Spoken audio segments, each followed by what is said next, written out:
You know what that means? It means program to pump. Pumpamentals. Okay, Satoshi. Satoshi invented the first crypto pumpamental. In the white paper, there's no mention of the supply inflation cutting in half every 4 years. It's not in the white paper. Interesting.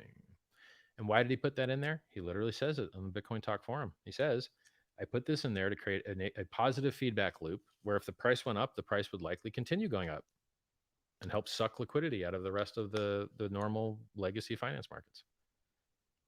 Boy, that's a good idea. Yeah, good idea.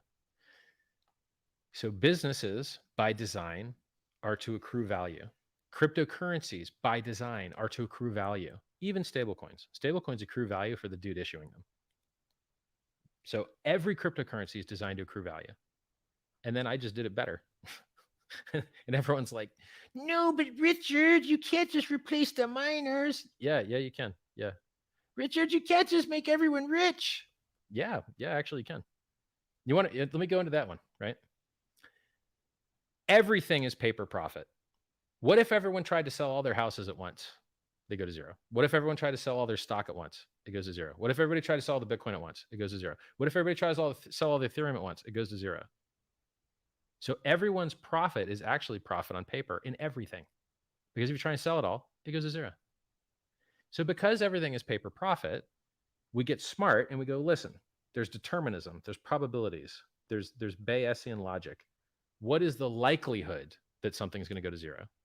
And the government has numbers for this, and they perform stress tests on banks. And they go, okay, if we get this amount of sigma drawdown, will we have some type of extinction level event in the banks? Will they be able to survive this amount of drawdown?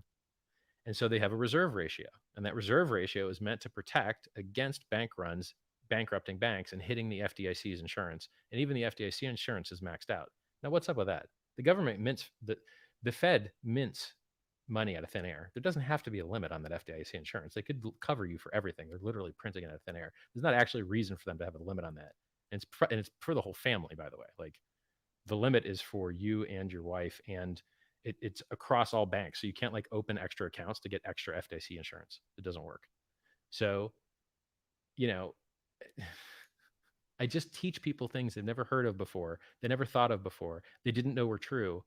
And then I hammer them with them. And then after years, they finally figured out. They're like, yeah, that Richard guy, he was right. Yeah. But it takes them years to figure it out.